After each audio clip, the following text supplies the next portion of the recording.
Hi, it's Bill Hitchcock, and it's April 6, 2020 when I'm recording this. This is going to be part 3 of our stats homework from Chapter 8. We're going to try doing a little bit of conditional formatting. We'll put in some charts and see what we can do with our data. So, the last time we had done a bunch of descriptive statistics, and we've got, you can see kind of a lot of stuff going on here at the bottom. So let's go up to the top, Control Home. And we've got our data sorted by mileage. So our kind of low mileage vehicles, we've got a couple of Honda Civics, it looks like, are at 3308. Must have been, who knows how it got exactly that many miles, but they do. We're going to scroll down to the end, and we've got a couple of high mileage vehicles in the 99,000 range, almost 100,000 miles on some of these vehicles. And we can take a look at that. So one of the things I want to do is, and just in terms of the mileage, and we can go a little bit overkill on conditional formatting, but I want to format all these miles that fall into these categories of being within 15% of the top or 15% of the bottom. Or if I change the number to 20%, we can highlight them that way. So what I'm going to do is I'm going to click on my 15% from the top, so 85,000, call it roughly. Go to my Home tab, go to Conditional Formatting. I'm going to choose a new rule, and I want to format only those cells that contain anything that's going to be greater than or equal to, and let me just drag this out of the way a little bit, anything that's greater than or equal to 15% within from the maximum, all right? So I'm going to choose Format. And, really the main thing I'm looking for is just to have a couple different colors here. So let's, I don't know. I don't know if I want to go that dark up. Sure, that blue will be fine. It'll show up. So we'll do blue here. Hit OK. And I'll hit OK. And now that cell is formatted that way. So then I'm going to go back to conditional formatting. And this time, rather than new rule, I want to choose Manage Rules. I want to add a new rule here because I want to keep that old one that I had, the one that was within 15% of the top. But for this one, I want to format any cell that's less than or equal to the 15% from the bottom. So I'll format that with kind of this yellow color and hit OK and format and OK. And nothing changed, but when I use my format painter and format paint this number that's 15% from the bottom, it shows up as being yellow. All right, I'll take my format painter, copy that, and I'm going to start painting all the mileage all the way up to the top. So I'm just clicking and dragging, and be patient. It's getting there. I don't want to go too far up here. All right, just to there. And sure enough, all my high mileage vehicles are painted with blue. All the ones that fall out of that range are left just as white. And then all the low mileage vehicles will show up as yellow. And there we've got them. So if I hit end and down, change these percentages. Let's just try 5% here. And the range has changed slightly. So now I'm at 94.36. And there's just a few of those records that are above 93.46 or whatever that number was. If I hit Control Home to get up to the top, you can see there's the top 5%. And if I format, or if I sort my data, what's kind of nice about this, so if I sort it back in the original order, you can kind of go through my mileage and look for those high and low mileage vehicles. And it's all got the right formatting. Because if you would have manually colored those things, it'd just be a jumbled mess and it wouldn't have worked quite right. So we can change any of those numbers as far as doing the top top 5%, we could do 10%, and see how my formats start to change. All right, so little tricks that you can do with that. All right, let me save this. I haven't saved this in a while, so let me go ahead and save that. Now what I want to do is I want to start making a few charts and see if I can do heads or tails of this. So one of the things I want to find out is with my sticker prices, how much these things really kind of vary from one to the other. I mean, do we have a lot of dispersion in sticker price?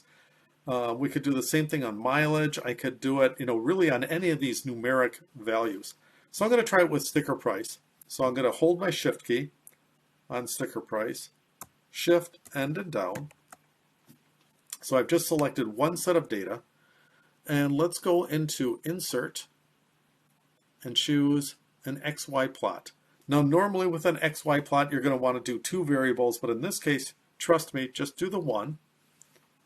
And I'm going to choose an XY plot, and I want to move this here, and we're going to just call this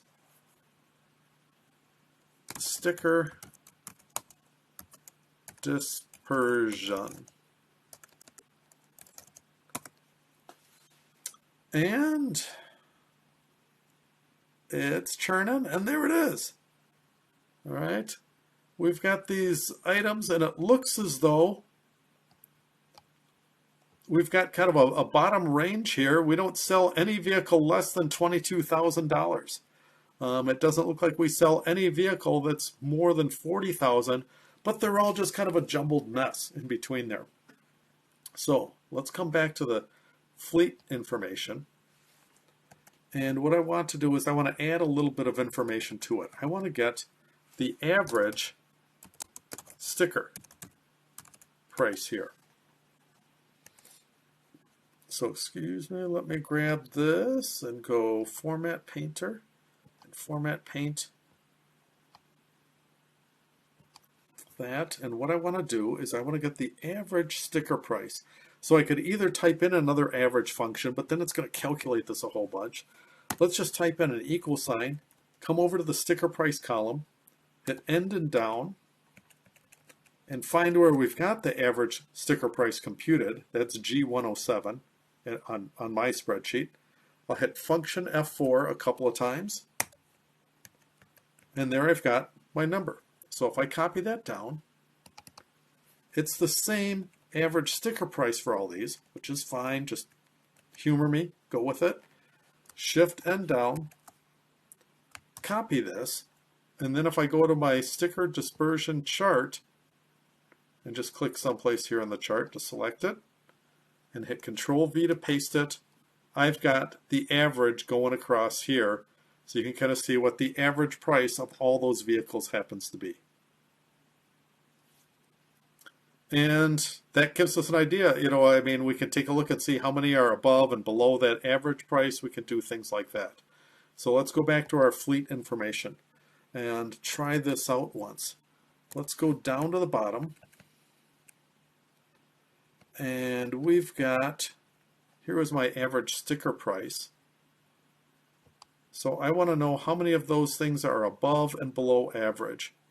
So let's put in, how about if right here what we'll do is we'll say equals count if those sticker prices that are, my range is going to be all these sticker prices, and yeah, just leave it like that. Type in a comma, quote, less than, quote, ampersand, and then I'm going to grab the average price and a parenthesis and enter. So it tells me that there's 59 that are below the average price. Here I'm going to find out how many are above it. So count if.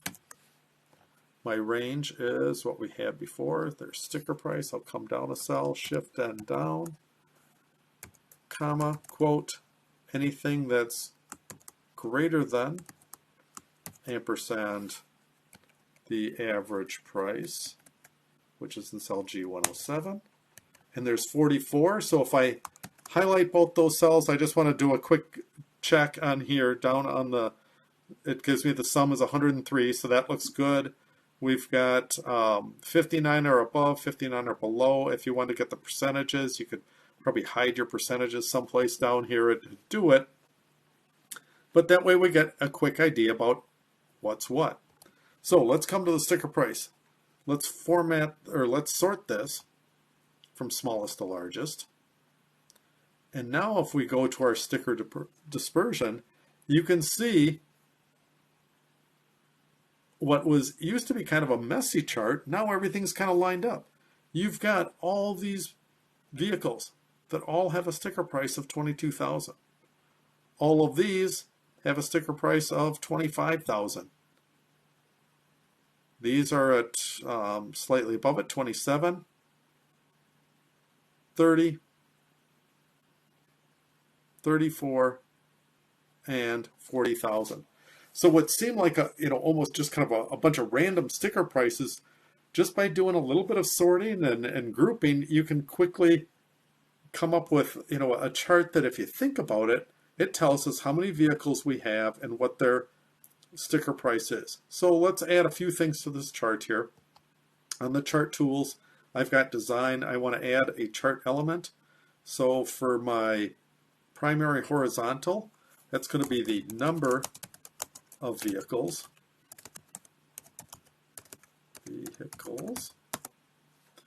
And we'll add in a primary vertical. This is the sticker price.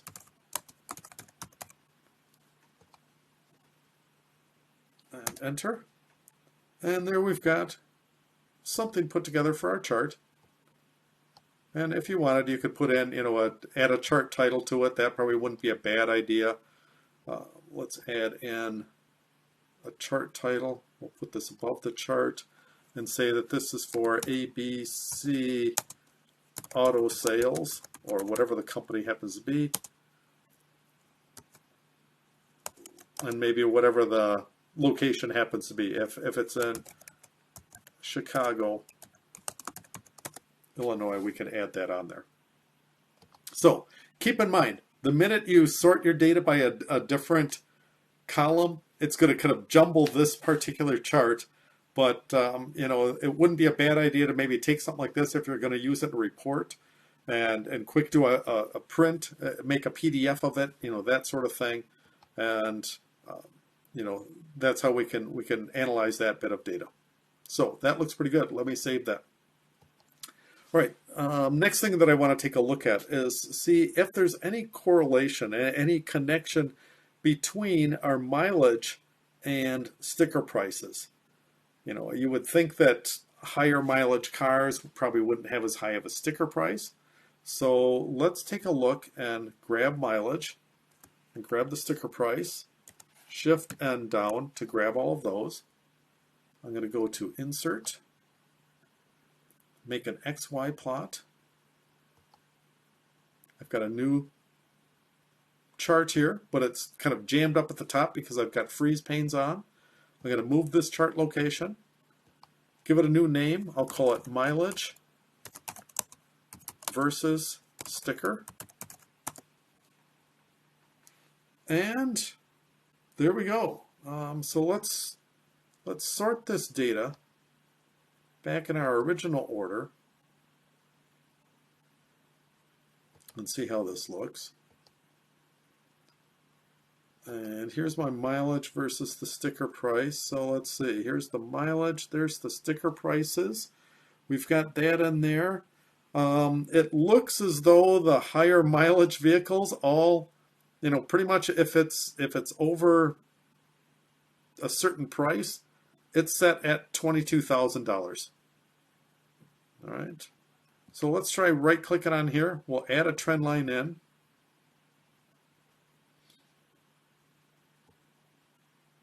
Let's add we want to display the equation on the chart.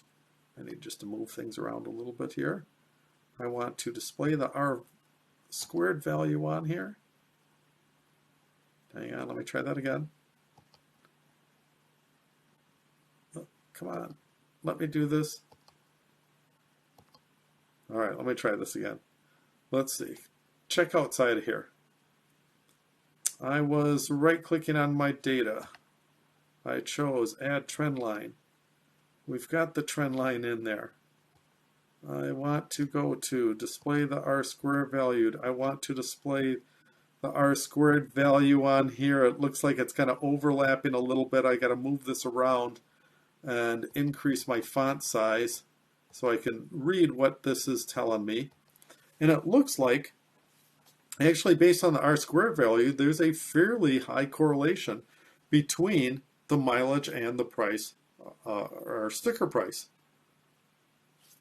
And it doesn't all line up perfectly on this line, but it's relatively close. All right, so we could try a different one. We could try to do the year on the sticker price, for example, to find out how old a vehicle is and compare that to the sticker prices. You could try, I don't know, I guess that's about all we really have for that.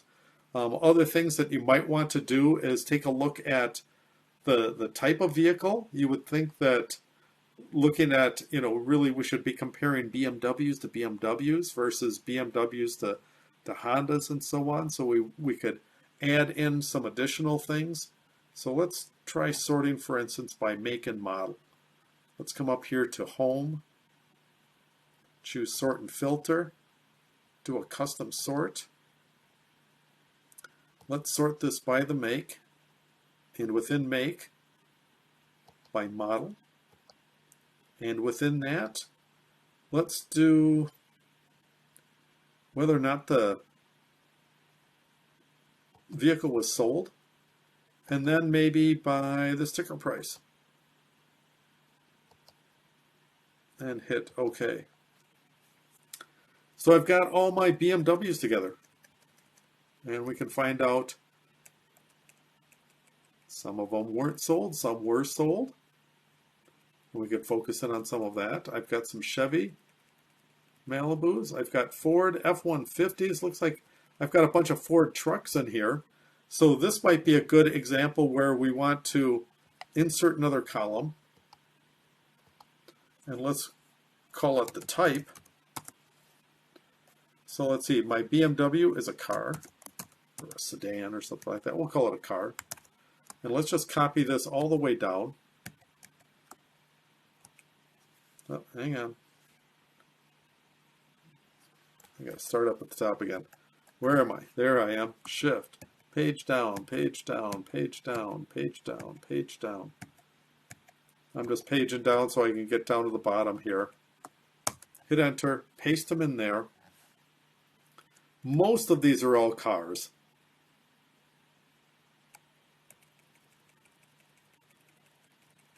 But there I've got a bunch of those Fords. So I want to put that as trucks.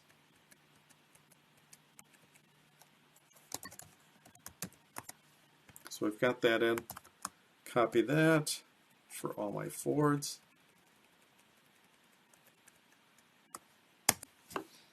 And the rest of them, I believe, are all cars. Honda Civics, Toyota Prius. That all looks good. And we can narrow up this column. So those are a few things that you could add onto your spreadsheet to make this a little bit more reasonable. Finally, the last thing that I'd always encourage to do is, now that we've got the set of data, we want to use a pivot table. So let's insert a pivot table. Let's hit OK. And let's take a look at, for instance, the sticker price. So this is giving me the grand total of all those sticker prices. Let's format that with a dollar format to get rid of the decimals. Maybe what we want to do is, rather than showing the sum, let's get the average of the sticker price and change that name to just be AVG sticker, just to shorten things up. Field pivot, it already exists. Oh, I must have already done this once before or something. All right, we'll try it this way then. I'll make it AV sticker and see if that works a little bit better. There we go. I've got that one in there. And let's rename this sheet and call this my pivot summary. So I've got the average sticker price. Let's take a look at, how about the, well, let's put in the average mileage. No, how about average year? So we'll change this, make it average.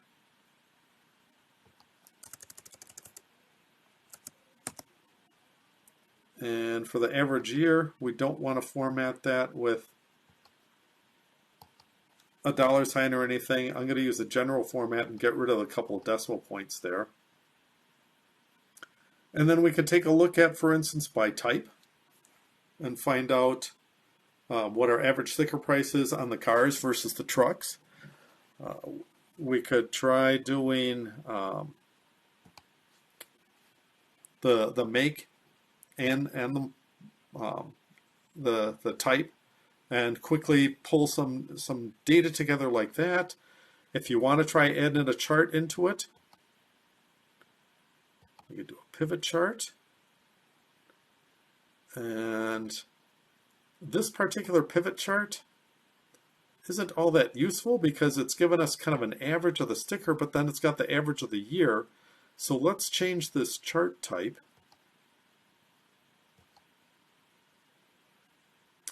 And try a combo chart. And let's put the average year as a secondary axis, just to kind of give us a little bit of a feel for how this is shaken out. So that looks, we'll try it, we'll hit OK. And perhaps what we want to do is then try sorting our data from largest to smallest. So the truck, the reason why it kind of shoots back up there, we've got our truck showing there because there's just one particular make of trucks that we have selling. So, by just kind of quickly analyzing our data, we can pull together a lot of different things here. That's what I'm shooting for the homework assignment. I hope that this helped. Good luck and get your work done on time.